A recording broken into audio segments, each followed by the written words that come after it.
너무 억울합니다. 2025년 어느 날 광주지방법원 선고 공판장입니다. 피고인석에 앉아있는 20대 남성 A씨. 판사가 판결문을 읽기 시작합니다. 피고인을 징역 8개월에 처한다. 감청 속에서 탄식이 흘러나왔습니다. 그런데 말입니다. 이 남성이 저지른 범죄는 폭행도 아니었고 사기도 아니었습니다. 그가 한 일은 단 하나였습니다. 자신이 HIV에 감염됐다는 사실을 상대 여성에게 말하지 않은 것입니다. 그것뿐이었습니다. 그런데 법원은 이것을 중대한 범죄로 판단해 실형을 선고했습니다. 피해자 여성은 나중에야 사실을 알게 됐습니다. A씨의 감염 사실을 알게 된 순간 그녀가 가장 먼저 한 일은 병원으로 달려가는 것이었습니다. 검사 결과가 나올 때까지 그녀가 버텨낸 시간이 얼마였을지, 그 공포가 어느 정도였을지 상상이 되십니까? 더 기가 막힌 사실이 있습니다. A씨는 처음부터 자신의 감염 사실을 알고 있었습니다. 의료기관에서 진단을 받았고 치료와 관리 안내까지 받은 상태였습니다. 알면서도 말하지 않았습니다. 그리고 그 침묵이 실형으로 돌아왔습니다. 도대체 법은 왜 이것을 범죄로 보는 걸까요? 성관계 이후 매 몸에 나타나는 이상 증상. 정말 단순한 피부 트러블일까요? 그리고 지금 이 순간 당신은 자신을 지킬 수 있는 방법을 알고 있습니까? 진짜 이유는 따로 있습니다. 그리고 이 이야기는 결코 남의 이야기가 아닙니다. 당신이 50대 이상이라면 혹은 사랑하는 자녀와 손주가 있다면 반드시 끝까지 들어야 합니다. 지금부터 법원이 판결문에 담은 진실을 하나씩 공개하겠습니다. 이 사건은 2025년 7월 31일에 시작됩니다. A씨는 그날 자신의 HIV 감염 사실을 B씨에게 알리지 않은 채 감염 예방기구도 사용하지 않고 성관계를 가졌습니다. 그 이후 B씨는 다른 경로로 건강 이상을 감지하고 병원을 찾았습니다. 검사 결과를 확인하는 과정에서 A씨의 감염 사실이 드러났습니다. B씨는 즉시 HIV 검사를 받았습니다. 다행히 음성 판정이 나왔습니다. 그러나 그것으로 끝이 아니었습니다. B씨는 수사기관에 고소장을 제출했고 A씨는 후천성 면역결핍증 예방법 위반 혐의로 기소됐습니다. 법정에서 A씨 측은 경제적 어려움을 이유로 피해 보상을 하지 못했다고 했습니다. 재판부는 냉정했습니다. 피해자가 큰 정신적 충격과 공포를 호소하며 엄벌을 탄원했다는 점을 명확히 언급하며 징역 8개월, 실형을 선고했습니다. 여기서 잠깐 생각해 보십시오. A씨는 폭력을 행사한 것도 아닙니다. 금품을 빼앗은 것도 아닙니다. 단지 자신의 건강 상태를 말하지 않았습니다. 그런데 실형입니다.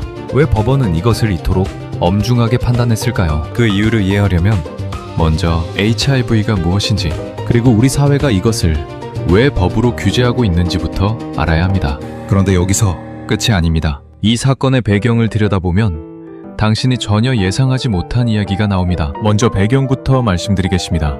HIV, 영어로는 Human Immunodeficiency 바이러스입니다. 한글로 풀면 인체 면역결핍 바이러스입니다. 이름 그대로 우리 몸의 면역 체계를 하나씩 무너뜨리는 바이러스입니다. 많은 분들이 HIV와 에이즈를 같은 것으로 알고 계십니다. 정확히는 다릅니다. HIV에 감염됐다고 해서 바로 에이즈가 되는 것이 아닙니다. HIV 감염 이후 면역 체계가 충분히 손상됐을 때 에이즈로 진행됩니다. 그 사이에는 수년에서 10년 이상의 시간이 걸릴 수도 있습니다. 그런데 이게 왜 무서운 걸까요? 바로 이 기간 동안 증상이 거의 없기 때문입니다. 겉으로 보기에는 멀쩡합니다. 원인도 모르는 경우가 있습니다. 피부색도 정상이고 체중도 정상이고 일상생활도 아무 문제 없습니다. 그런데 그 몸 안에서 바이러스는 조용히 면역세포를 공격하고 있습니다. 여러분, 이게 핵심입니다.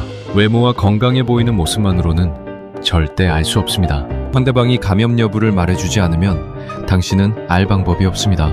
검사를 받아보기 전까지는 본인조차 모를 수 있습니다. 이 사실을 국가도 알고 있습니다. 그래서 법을 만들었습니다. 후천성 면역결핍증 예방법은 감염 사실을 인지한 사람에게 성관계 전 상대방에게 반드시 고지하고 예방 조치를 취할 의무를 부과합니다. 이것을 어기면 형사 처벌을 받을 수 있습니다. 그런데 여기서 중요한 게 있습니다. 법이 있다고 해서 모든 사람이 이를 지키지는 않습니다. 그리고 법을 어겼을 때 어떤 일이 벌어지는지 실제 사례를 보면 더 분명해집니다. 후천성 면역결핍증 예방법을 좀 더 자세히 들여다보겠습니다. 이 법이 감염자에게 요구하는 것은 두 가지입니다. 첫째, 성관계 전 상대에게 자신의 감염 사실을 알릴 것. 둘째, 감염 예방 기구를 사용할 것. 이 두 가지 중 하나라도 어기면 법 위반입니다. A씨는 두 가지를 모두 어겼습니다. 감염 사실을 알리지 않았고 예방기구도 사용하지 않았습니다. 더 중요한 것은 A씨가 자신의 감염 사실을 사전에 의료기관에서 진단받아 알고 있었다는 점입니다. 모르고 어긴 것이 아닙니다. 알면서 어겼습니다.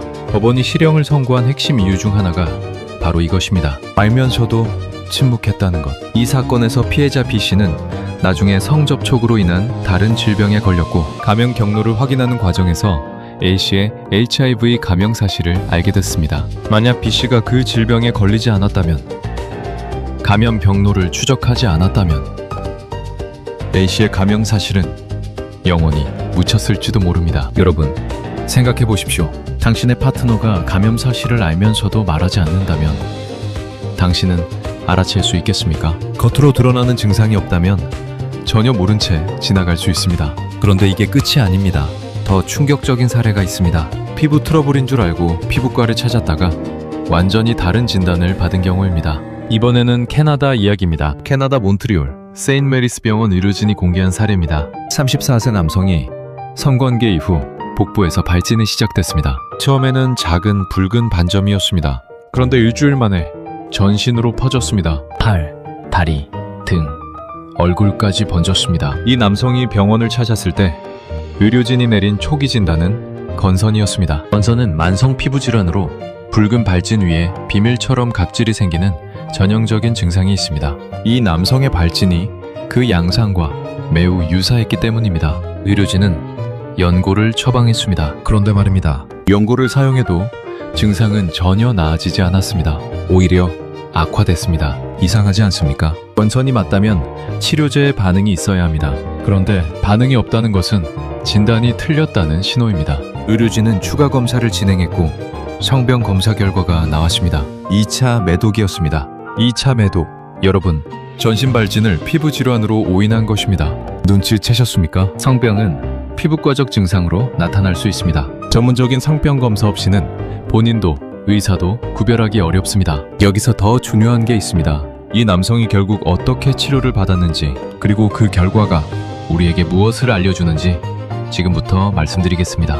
이 34세 남성은 2차 매독 확진 이후 페니실린 근육 주사를 3주간 투여받았습니다. 3주가 지나자 전신 발진이 눈에 띄게 호전됐습니다. 치료는 가능했습니다. 다행히 적절한 시점에 정확한 진단을 받았기 때문입니다. 이 사례는 캐나다 의학협회지에 게재됐습니다. 의료진은 이 사례를 공개하면서 중요한 메시지를 남겼습니다. 성관계 이후 원인을 알 수 없는 발진이 지속될 경우 반드시 성병 검사를 받아야 한다. 매독은 트레포네마 팔리둥균에 의해 발생하는 성병입니다. 초기, 즉 1차 단계에서는 통증이 없는 궤양이 나타납니다. 많은 분들이 이것을 그냥 지나칩니다. 통증이 없으니까요. 그런데 2차 단계로 진행되면 전신 발진과 반점이 동반될 수 있습니다. 이 캐나다 남성이 겪은 것이 바로 이 2차 단계입니다. 중요한 것은 치료가 가능하다는 점입니다. 그러나 전제 조건이 있습니다. 정확한 진단을 받아야 한다는 것입니다. 피부과에서 건선 연고만 바르고 있다면 치료 시기를 놓칩니다. 그런데 진짜 문제는 따로 있습니다. 이 모든 것이 상대방이 자신의 감염 사실을 알면서도 말하지 않았기 때문에 발생한다면 어떻게 됩니까? 그것이 범죄라면 어떻게 됩니까? 법원은 이미 그 답을 내놓았습니다. 이제 법원이 A씨에게 실형을 선고한 구체적인 근거를 말씀드리겠습니다. 재판부는 판결문에서 세 가지를 핵심 사유로 들었습니다. 첫 번째, 감염 사실 인지 여부입니다. A씨는 사전에 의료기관에서 감염 사실을 통보받았습니다. 치료와 관리 안내까지 받은 상태였습니다. 모르고 한 것이 아닙니다. 알면서 했습니다. 두 번째, 고지 의무 위반은 기망에 해당한다고 봤습니다. 기망이란 상대를 속이는 행위입니다. 말을 하지 않는 것, 즉 침묵도 상황에 따라서는 속이는 행위로 판단될 수 있습니다. 특히 상대의 건강과 신체 안전에 직결된 중요한 정보를 숨기는 경우에는 더욱 그렇습니다. 세 번째, 피해자가 실제로 감염 위험에 노출됐다는 점을 중하게 고려했습니다. 이게 바로 핵심입니다. 감염 사실을 숨기는 행위는 단순한 예의 문제가 아닙니다. 도덕 문제도 아닙니다. 법적 기망 행위이고 형사처벌 대상입니다. 이것은 이미 법원이 판결로 확인한 사실입니다. 여러분, 이 판결이 의미하는 바가 무엇인지 아십니까? 당신의 성관계 이후 상대방의 감염 사실을 나중에 알게 됐을 때 당신에게는 법적 권리가 있습니다. 형사 고소가 가능합니다. 그리고 피해자는 민사 손해배상 청구도 함께 진행할 수 있습니다. 더 무서운 건 지금부터입니다. 재판부가 판결문에 남긴 문장을 다시 한번 보겠습니다. 피해자가 큰 정신적 충격과 공포를 호소하며 엄벌을 탄원했다. 피해자 B씨는 이후 진행한 HIV 검사에서 모두 음성 판정을 받았습니다. 다행입니다. 그러나 음성 판정을 받았다고 해서 피해가 없는 것이 아닙니다. 감염 사실을 알게 된 순간부터 검사 결과가 나오기까지의 시간, 그 기간 동안 B씨가 느꼈을 공포와 불안은 수치로 환산할 수 없습니다. 그리고 재판부는 이 정신적 피해를 실형 선고의 중요한 근거 중 하나로 봤습니다. 여러분, 여기서 중요한 점이 있습니다. HIV 감염 여부가 확인되지 않은 상태에서도 고주 의무 위반 자체만으로 실형이 가능합니다. 실제로 상대방이 감염이 됐느냐 안 됐느냐가 핵심이 아닙니다. 알면서도 말하지 않았다는 사실 자체가 범죄입니다. 이것은 법원이 갈수록 엄격해지고 있는 추세와 맞닿아 있습니다. 전문가들은 감염 사실을 알고도 고의로 전파 위험을 만든 경우 법원은 갈수록 엄중하게 판단하고 있다고 분석합니다. 그리고 피해자에게는 형사 고소와 함께 민사 손해배상 청구라는 두 가지 법적 수단이 모두 열려 있습니다. 이제 가장 중요한 이야기입니다. 전문가들이 공통적으로 하는 말이 있습니다. 이제 감염 고지 의무는 단순한 도덕 문제가 아닙니다. 법적 책임의 영역입니다. 이것이 이번 판결의 핵심 메시지입니다. 우리는 오랫동안 이런 문제를 개인의 사생활 영역으로 봐왔습니다. 성관계는 사적인 일이고 두 사람 사이의 문제라고 생각해왔습니다. 그러나 법원은 이렇게 말합니다. 개인의 사생활 영역이라 해도 타인의 신체 안전을 침해하는 행위는 엄중한 처벌 대상이다. 이 판결이 사회에 던지는 메시지는 세 가지입니다. 첫째, 전염병 감염 사실을 숨긴 채 성관계를 가지는 행위는 형사 범죄가 될 수 있습니다. 둘째, 감염 고지 의무는 법적 책임입니다. 셋째, 피해자는 형사 고소와 민사 손해배상 청구를 동시에 진행할 수 있습니다. 징역 8개월. 여러분, 징역 8개월입니다. 말 한마디를 하지 않은 대가입니다. 자신의 감염 사실을 상대에게 알리지 않은 것. 단 그것 하나로 실형입니다. 이것이 단순한 뉴스로 끝나지 않는 이유는 이 판결이 선례가 되기 때문입니다. 앞으로 비슷한 사건이 발생할 경우 이 판결은 기준이 됩니다. 법원의 판단이 갈수록 엄격해지고 있다는 것은 이 분야에서 더 이상 모른 척이 통하지 않는다는 뜻입니다. 그렇다면 도대체 이 한 건의 판결이 우리 사회 전체에 어떤 파장을 일으키는 걸까요? 이 판결 하나가 몇 가지 중요한 변화를 만들어냅니다. 먼저 공중보건의 문제입니다. HIV는 한 사람에게서 끝나지 않습니다. 감염 사실을 모른 채 관계를 가진 B씨가 또 다른 파트너와 관계를 맺는다면 어떻게 됩니까? B씨 자신도 감염 여부를 모르는 상태라면 그 파트너에게 알릴 수가 없습니다. 이렇게 감염은 조용히 확산됩니다. 한 명의 감염자가 고지 의무를 어기는 순간 그것은 개인 간의 문제가 아닙니다. 연쇄적으로 퍼지는 공중보건의 문제가 됩니다. 다음은 법적 인식의 변화입니다. 이 판결 이후 유사한 사건에서 피해자들이 법적 대응에 나설 가능성이 높아집니다. 과거에는 감염 사실을 알고도 법적 대응을 포기한 경우가 많았습니다. 사생활 노출에 대한 두려움, 사회적 시선 때문이었습니다. 그러나 이번 판결은 피해자에게 법이 당신 편이라는 메시지를 줍니다. 마지막으로 의료 현장의 변화입니다. 성관계 이후 발생한 원인불명의 피부 증상이 단순 피부질환이 아닐 수 있다는 인식이 의료 현장에서도 강조되고 있습니다. 캐나다 의학협회지에 게재된 사례가 보여주듯 전문 의료진도 성병과 피부질환을 혼동할 수 있습니다. 초기 진단만 믿지 말고 반드시 추가 확인이 필요합니다. 이게 끝이 아닙니다. 이미 이것이 당신 주변에서 벌어지고 있을 가능성이 있습니다. 30대 직장인 C의 이야기입니다. 그는 몇 달 전부터 허리와 복부 쪽에 붉은 반점이 생기기 시작했습니다. 처음에는 대수롭지 않게 여겼습니다. 피부가 건조한 계절이었고 평소에도 가끔 피부 트러블이 있었기 때문입니다. 그는 피부과를 찾아 보습 연고와 항히스타민제를 처방받았습니다. 증상이 나아지지 않았습니다. 2달이 지나도 반점은 사라지지 않았습니다. 오히려 범위가 넓어졌습니다. 그는 다시 병원을 찾았고 이번에는 의사가 다른 검사를 제안했습니다. 손병 검사였습니다. 그는 처음에 황당하다고 생각했습니다. 피부 문제로 왔는데 왜 성병 검사를 하느냐고요? 그런데 결과는 매독 양성이었습니다. 그가 가장 먼저 든 생각은 어떻게 이걸 몰랐을까가 아니었습니다. 상대방은 알고 있었을까? 였습니다. 여러분, 이 이야기가 낯설지 않습니까? 성관계 이후 나타나는 피부 증상을 단순 트러블로 여기고 수개월을 방치하는 경우가 실제로 적지 않습니다. 그리고 그 사이 치료 시기를 놓치기도 합니다. 더 중요한 것은 상대방이 알면서도 말하지 않았을 경우 당신에게는 법적 권리가 있다는 사실입니다. 참거나 혼자 감당하거나 쉬쉬할 문제가 아닙니다. 자, 그렇다면 우리는 어떻게 해야 할까요? 이제 실천 가능한 3가지 방안을 말씀드리겠습니다. 첫 번째 방안은 성관계 이후 이상 증상이 있으면 반드시 성병 전문 검사를 받으십시오. 피부에 원인 불명의 발진이나 반점이 생겼는데 2주가 지나도 나아지지 않는다면 피부과 연구에만 의존하지 마십시오. 비뇨의학과 또는 산부인과에서 성병 전용 검사를 받으십시오. 캐나다 사례에서 봤듯이 전문 의료진조차 피부 질환과 성병을 혼동할 수 있습니다. 증상이 사라지지 않는다면 다른 가능성을 열어두는 것이 맞습니다.